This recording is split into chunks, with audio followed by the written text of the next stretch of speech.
نحمده ونصلي على رسوله الكريم أما بعد أعوذ بالله من الشيطان الرجيم بسم الله الرحمن الرحيم قال الله تبارك وتعالى في القرآن المجيد والفرقان الحميد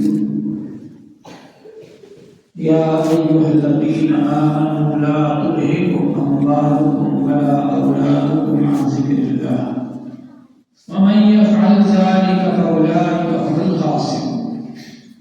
محترم حضرات، اللہ جل شانہ کا بڑا احسان ہے، اس کا کرم ہے کہ اس نے ہم لوگوں کو ایک آسان دین عطا فرمایا۔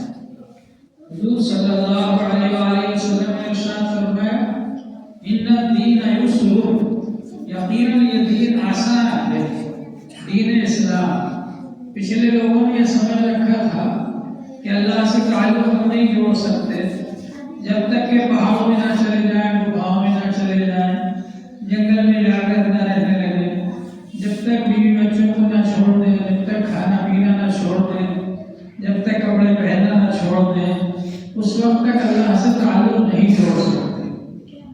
لیکن اللہ تعالیٰ نے ہم کو بتلایا کہ یہ جو رہبانیت انہوں نے اختیار کی تھی انہوں نے خود اپنے اوپر لازم کر لیا تھا۔ ہم نے نہیں کہا تھا کہ تم ایسا کرو۔ رہبانیت ابتدعوها ما كتبناها علیہم، وہ رہبانیت تھی، دنیا کو بالکل چھوڑ دینا یہ رہبانیت ہے۔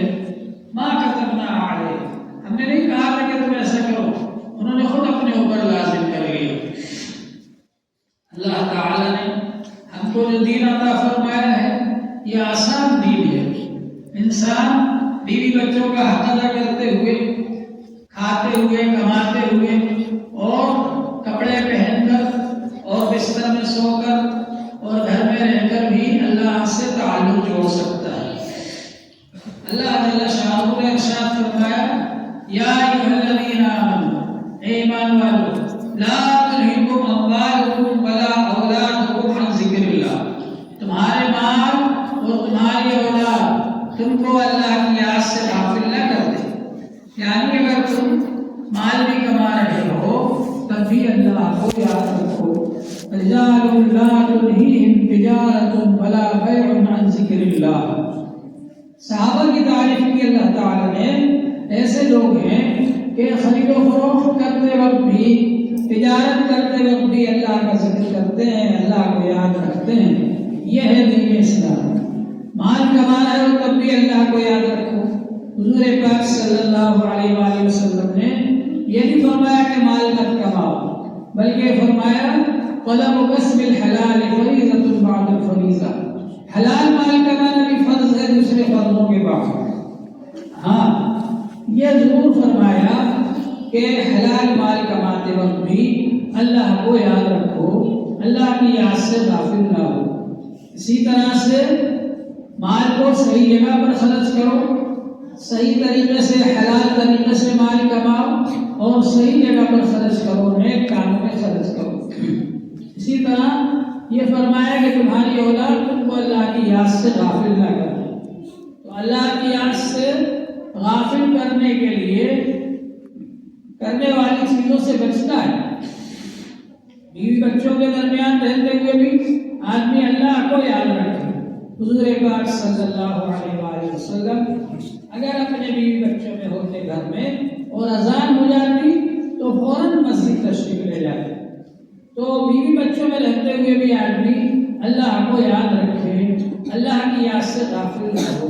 یہ نہیں فرمایا کہ بیوی بچے نہ رکھو، بیوی بچے رکھو، ان کا حق ادا کرو، ان کے ساتھ اچھا برتاؤ کرو اور اس کے ساتھ ساتھ اللہ کو یاد رکھو۔ تو یہ فرمایا، یہ ہمارا دین ہے جو کہ بہت ہی آسان دین ہے۔ یا ایھا الذین آمنوا، اے ایمان والو، لا تلہکم اموالکم ولا اولادکم عن ذکر اللہ، تمہارے مال اور تمہاری اولاد تم کو اللہ کی یاد سے غافل نہ کر دیں۔ اور جو لوگ ایسا کریں گے، مال کمانے میں لگ کر اللہ کو بھول جائیں گے، یا یہ کہ عیش و آرام کی زندگی میں اللہ کو بھول جائیں گے، بیوی بچوں میں لگ کر اللہ کو بھول جائیں گے، اللہ تعالیٰ نے فرمایا فَأُولَٰئِكَ هُمُ الْخَاسِرُونَ، وہی لوگ ہیں خسارے والے، وہی لوگ ہیں نقصان والے، وہی لوگ ہیں ٹوٹنے والے،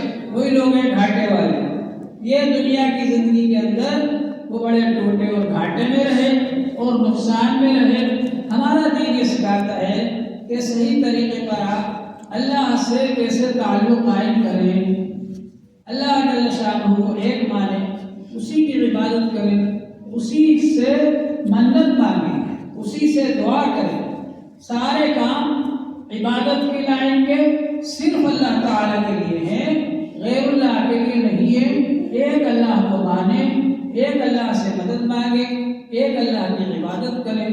اللہ تعالیٰ کو پہچاننا اور اس کو صحیح طریقے پر ماننا یہ دین اسلام سکھاتا ہے۔ اسی طرح اللہ کے بندوں کے ساتھ اچھا برتاؤ کرنا، اچھے اخلاق سے پیش آنا، ان کے حقوں کو ادا کرنا، بیوی بچوں کا حق ادا کرنا، ماں باپ کا حق ادا کرنا، رشتہ داروں کا حق ادا کرنا، بھائی بہنوں کا حق ادا کرنا، بیٹا بیٹیوں کا حق ادا کرنا، یہ سب اسلام بتاتا ہے۔ حتیٰ کہ پڑوسیوں کا حق ادا کرنے کا بھی حکم کہ پڑوسیوں کے ساتھ میں بھی اچھا برتاؤ کرو، یہ سب حقوق ہم کو اسلام میں ہوتا ہے۔ اس لیے ان سب کے حق ادا کرنا ضروری ہے دنیا کے اندر، اور ان سب سے اچھا برتاؤ کرنا ضروری ہے۔ اللہ کے بندوں کے ساتھ اچھا برتاؤ کرنا، ان کے حق ادا کرنا، ان کی حق تلفی نہ کرنا، ان کو اپنی طرف سے نہ ستانا، تکلیف نہ پہنچانا، یہ مذہب اسلام سکھاتا ہے۔ یہ گویا کہ خلاصہ ہو گیا، اللہ سے صحیح طریقے پر تعلق جڑ جائے اور اللہ کے بندوں سے صحیح طریقے پر تعلق جڑ جائے، یہ مذہب اسلام کا خلاصہ ہے۔ اس لیے ہم اس بات کی کوشش کریں کہ ہماری طرف سے کسی کو تکلیف نہ پہنچے، ہماری طرف سے کسی کو پریشانی نہ پہنچے، ہم کسی کو تکلیف نہ پہنچائیں، ایذا نہ پہنچائیں۔ اسلام نے تو اتنی رعایت فرمائی ہے، یہ فرمایا کہ الایمان بضع و سبعون شعبۃ، ایمان کی کچھ پر 70 شاخیں ہیں، فافضلها قول لا الہ الا اللہ، سب سے زیادہ فضیلت والی شاخ ایمان کی یہ ہے کہ لا الہ الا اللہ کہو، وادناها اماطۃ الاذى عن الطریق، اور سب سے کم درجہ ایمان کا یہ ہے کہ راستے سے تکلیف دینے والی چیز کو ہٹا دینا، راستہ گزرنے والوں کو جس چیز سے تکلیف ہو، پریشانی ہو، اس چیز کو راستے سے ہٹا دینا، یہ ایمان کا سب سے کم درجہ ہے۔ یعنی اگر کوئی راستے میں تکلیف دینے والی چیز کو، نکلنے والوں کو پریشان کرنے والی چیز کو راستے میں سے نہیں ہٹا رہا، تو اس کے دل کے اندر ایمان نہیں ہے، وہ مومن نہیں ہے، وہ ایمان والا نہیں ہے جو کہ راستے سے تکلیف دینے والی چیز کو نہیں ہٹا رہا ہے۔ ہماری کوشش ہونا چاہیے کہ ہم راستے کے اندر ایسی چیزیں نہ چھوڑیں جو چیزیں راستے میں رکاوٹ پیدا کریں، نکلنے والوں کو پریشانی ہو، ان سے ہم بچیں۔ حضور پاک صلی اللہ علیہ وآلہ وسلم نے فرمایا کہ ایک درخت کی شاخ راستے پر آتی ہے، ایک آدمی نے اس شاخ کو کاٹ دیا تاکہ راستے سے نکلنے والے پریشان نہ ہو، اللہ تعالیٰ نے اس کو جنت میں داخل فرما دیا۔ اتنی بڑی خوشی کی بات ہے، اس چھوٹے سے عمل پر اللہ تعالیٰ نے اس بندے کو جنت میں داخل فرما دیا۔ تو راستے سے تکلیف دینے والی چیز کو ہٹانا یہ بھی بہت بڑی نیکی ہے، اس کو بھی ہم چھوٹا نہ سمجھیں۔ تو اللہ کے بندوں کے ساتھ ہمارا تعلق اچھی طرح جڑ جائے اور اللہ کے ساتھ بھی اچھی طرح جڑ جائے۔ اللہ تعالیٰ ہم سب کو عمل کی توفیق